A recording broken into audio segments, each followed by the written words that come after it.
બીજું છે ચિદ. ચિદ એટલે જ્ઞાન. ભગવાન કેવા છે તો કે સ્વયં જ્ઞાનની મૂર્તિ છે. આપણે જ્ઞાની છીએ પણ અજ્ઞાની છીએ. આજે ભાગવત રૂપી દીવો કરવા આવ્યા છે. એ આધ્યાત્મિક દીવાને પ્રજ્વલિત કરવાનો છે અને એ હૃદયમાં પ્રજ્વલિત થશે ને એટલે અજ્ઞાન રૂપી અંધકારનો નાશ થશે.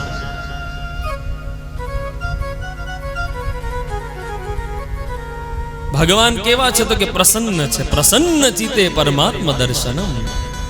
ભગવાનના દર્શન પ્રસન્નતાથી થાય છે. અને એટલા જ માટે જ્યારે ગણપતિ બાપાની પૂજા કરીએ ને ત્યારે પ્રારંભે જ આપણે બોલીએ છીએ પ્રસન્ન વદનમ ધ્યાયેત સર્વ વિઘ્નો શાંત. પ્રસન્ન એટલે ખુશ, વદનમ એટલે મોઢું, મુખ, સર્વ વિઘ્નો શાંત.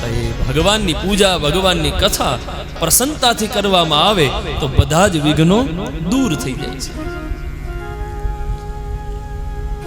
અને આખા વિશ્વની અંદરમાં હું કાયમ કહેતો હોઉં છું, ભગવાનની બે જ પ્રકારની મૂર્તિ છે. કાં તો ભગવાનની શાંત મૂર્તિ છે અને કાં ભગવાનની પ્રસન્ન મૂર્તિ છે. ભગવાન શિવજી કેવા છે તો કે ભગવાન શિવજી શાંત મૂર્તિ છે. ગમે ત્યારે સમાધિ લાગી જાય. શાંતાકારમ શિખર શયનમ. ભગવાન વિષ્ણુ કેવા છે તો કે ભગવાન નારાયણ પણ શાંત છે. શાંતાકારમ ભુજગ શયનમ. હનુમાનજી કેવા છે તો કે હનુમાનજી પણ શાંત છે. ગણપતિ બાપા તો કે ગણપતિ બાપા પ્રસન્ન છે. પ્રસન્ન વદનમ ધ્યાયેત સર્વ વિઘ્નો શાંત. માં ભગવતી દુર્ગા કે પ્રસન્ન છે. ભગવાન શ્રી કૃષ્ણ કેવા છે તો કે પ્રસન્ન છે.